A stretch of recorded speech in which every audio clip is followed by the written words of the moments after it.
So you clicked on this video to watch because you want to rebrand your life before 2025.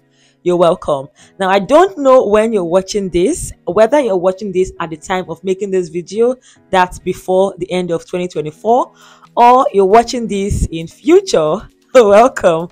Now, we are all familiar with New Year resolutions, where it's January 1st and we all have lofty ideas of the things we want to achieve by the end of the year. We've been through all of that. I have. I'm sure you have. And what usually happens is in January, we are all pumped up. We have these big ideas. For some people, in the month of January, they've already forgotten their New Year's resolution. And the reason for this is you've just set out a goal of what you want to achieve, but you've done absolutely nothing to achieve that goal. Now, this video is not going to be a hustle culture video. Like, I'm not trying to rush you into having a perfect life before 2025 because that's not realistic. That does not happen. That's not how life works. But you need to have the right mindset and the right goal into entering 2025 because no one is coming to save you. Yeah. Let me just start very hot and spicy. Nobody's coming to save you, my brother and sister. Nobody. You are literally in control of your life. Obviously, God is in control of our lives, but God has given you the grace and the power to make your life worthwhile. There is this book that I really love. It's called The Mountain Is You, and it talks about how we are our greatest enemy. You are your greatest enemy, and you have to defeat that enemy. First thing we are going to do to rebrand ourselves for 2025 is to write down, write down the things that did not work out well in 2024. Now, I know that the year is coming to an end, but your goals do not have to come to an end. In fact, it's highly advisable to kickstart your 2025 goals in 2024 so that you have that momentum for 2025 and not just you having the New Year's resolution and we both know you're not achieving anything. Now, what did not work well in 2024? What worked well in 2024? Make that list. That will guide you into what you should focus on in 2025. Also, I would like you to have one major goal. Major, meaning you want to achieve that goal before the year ends. And this goal has to be something that is within your control, not something that is within someone else's control. For instance, a goal cannot be I must get married to John by 2025 because that's not exactly within your control. Of course, if John proposes, then that's now within your control to accept.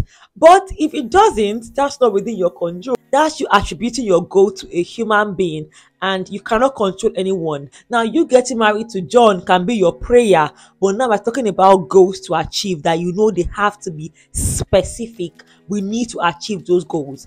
Now, your goal can relate to any area of your life. It could be your finances, it could be your marital life, your education, your spiritual life, your friendships, your relationships, things that you have control over in those areas.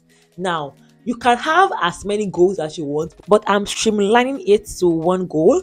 I think if you want to have so many goals, at the very least, don't have more than 3 goals. Because one thing that we do as humans is to have different lofty goals to the point that we get overwhelmed and we end up doing nothing. So it's even better you have just one major goal and you actually actualize that goal. Let's say your goal is to lose weight, for instance. That is a major goal. Now, for that goal, you would have lots of sizable things you need to do. But those little, not so little things can be you going to the gym 3 times in a week, you eating right, you dressing according to your body size. Like, it could be different little things like that. So you can see that your goals will already have lots of action plans, and that's why it's important not to overwhelm yourself with numerous goals that you don't even know where to begin. So have one major goal. So let's say you have that major goal. Make it very easy for you to achieve the goal.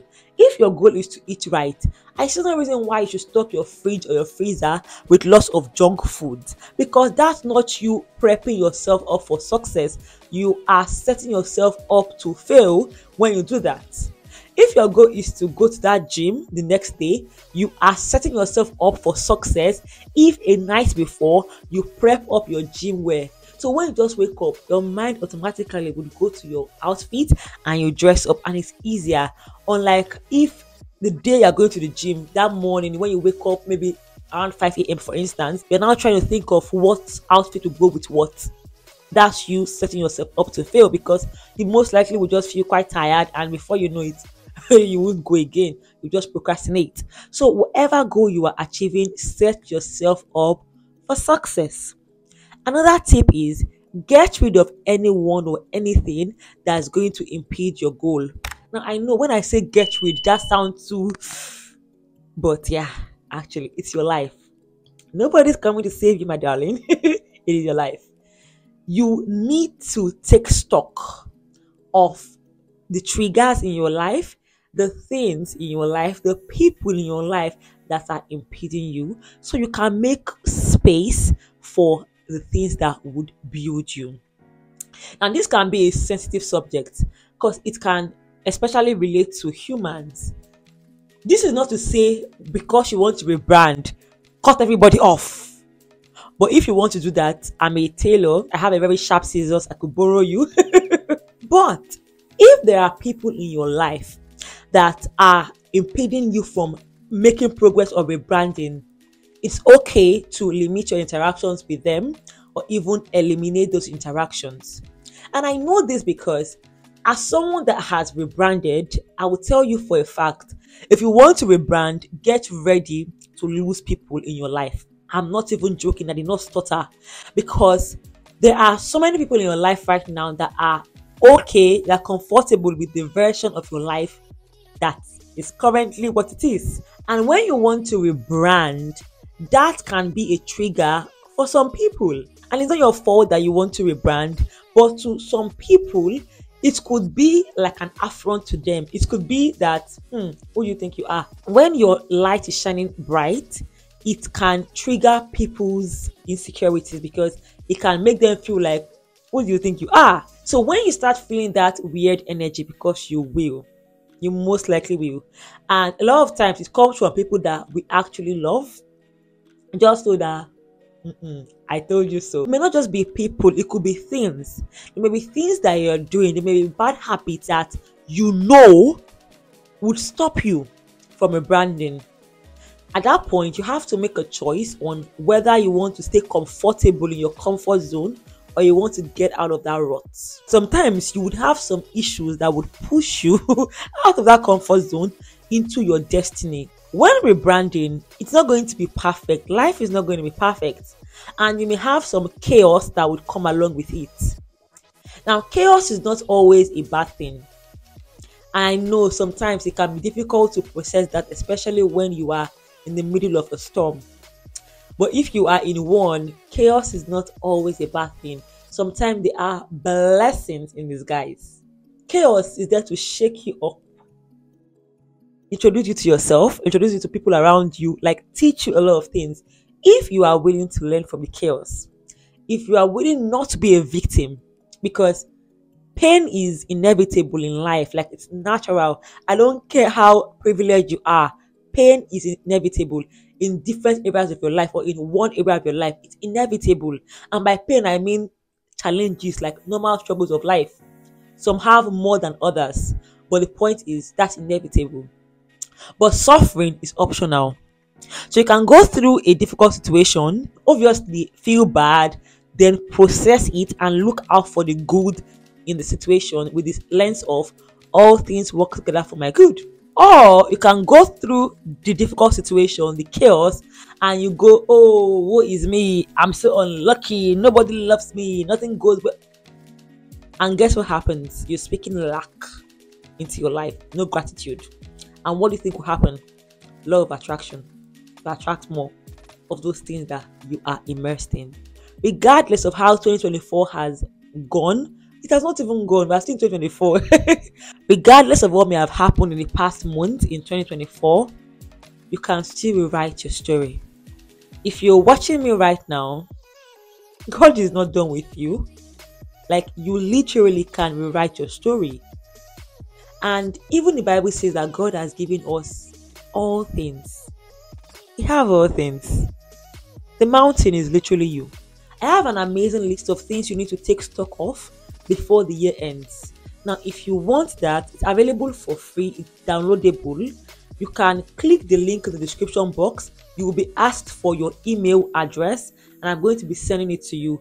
But I'm trying to build my email list so I can send a lot of empowering things to you, my besties. So if you want that, that's something to take advantage of. Now, something else you can consider taking stock of would be the habits that your dream self would have. When you want to rebrand, it can be quite helpful to have an alter ego. Someone that is your dream self. Your alter ego is literally fearless, limitless. You should have that person in mind. And that's still you.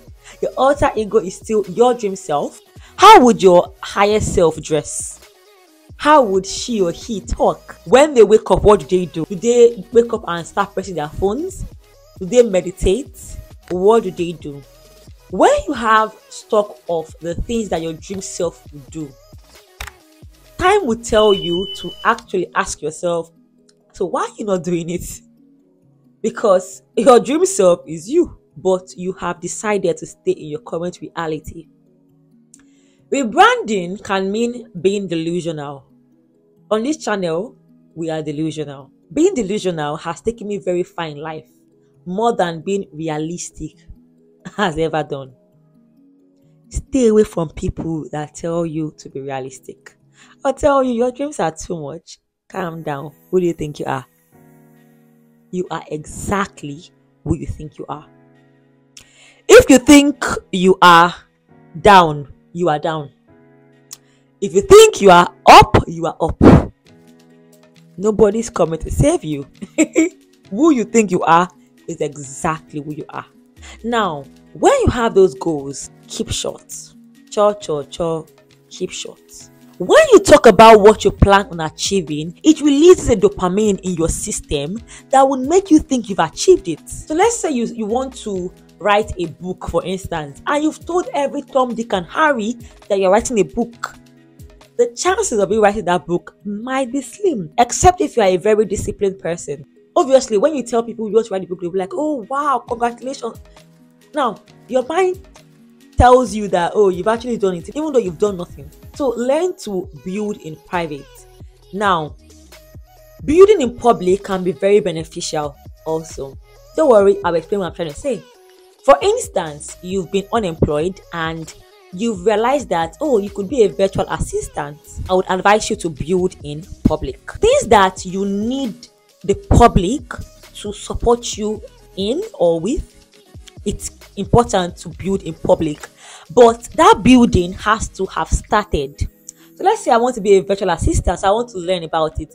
Now, before I start learning, I'm not going to be telling the internet that, oh, I'll be a virtual assistant. No, because I'm not that yet. But when I start the learning, I would publish it, not just for the sake of publishing, but I'm strategic. I'm publishing it because by the time I'm done learning, I don't want to even lack clients. So I won't just say, oh, I'm not a virtual assistant. No. I can say it maybe the first time, then subsequently, I'll be teaching about things I've learned about virtual assisting, lots of things like that. And I could even give myself a 30 days challenge of posting about being a virtual assistant every day. By the time I'm done learning, I would have built an audience of people that know me, like me, and trust me. So there are some goals that you can build in public. There are some goals that, do it in private. Trust your instincts on where your goals fall under. Whatever the case, build. Whether it's in public or in private, build. Now, this should have even been the first point I should have made because I feel this impacts everything. Before you want to rebrand your life, work on your mindset. The power of the mind. It starts from the mind. Your subconscious mind does not know the difference between what is real and what is imagined. As a man thinketh in his heart, so is he. Your subconscious mind, I repeat, does not know the difference between what is real and what is imagined. Meaning, what you think subconsciously can seem like a reality to your subconscious. And your subconscious mind is the one navigating your life. not even your real mind. It's all in your subconscious. And that's why for this goal you want to achieve, don't look at it from the lens of, oh God, hustle. I need to achieve it. I need to. That's scarcity mindset. You've prayed about it. You've made effort towards getting it. Show gratitude. Lord, I thank you for the new job you've given me. Lord, I thank you for my new house. I thank you. Not that stupid company I'm working for. Why? That stupid company I'm working for is something you don't want. It's a negative. That is lack. When you say that stupid company I'm working for, even as I'm saying it, I'm frowning because why? And that's negative. And yes, your company may be stupid, but you are vibrating on a negative and a low frequency, as opposed to, oh Lord, I thank you for the job. Like, thank you for the job you've given me. That is higher. You would even be smiling. And what happens if this goal, after everything, you don't achieve it? You learn. You may feel bad for some time. You get back up. You do it again. If it's something you cannot do again, you do another thing.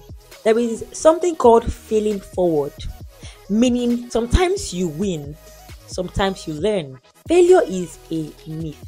If you are doing what you're meant to do, you never really fail. You may not achieve it at the time, but you never really fail. Because if nothing, you would have learned what to do the next time. And that's a positive. And that is definitely better than you doing nothing. Because when you do nothing, you get nothing. Execution is it. Execution. Not the talker, the executor. Have you noticed that mediocrity sells these days? It's not about the person that, I can do. Show working. What have you done? I can. What have you done? Execution. In the Bible, see the parable of the talents. It's not by we say, who complain. Even if your own talent is one, what have you done? Not what can you do. What I will do, I will. So don't wait till 2025 before you start making progress with your dreams. Don't wait. Don't overthink the process. It is simple. Just start. And sometimes starting, you may not even have all the ideas. You may not have all the plans. It may not even make total sense to you. Just start. I did not stutter. Just start. Because when you're waiting for things to be perfect and for you to have all the answers, you may never even start.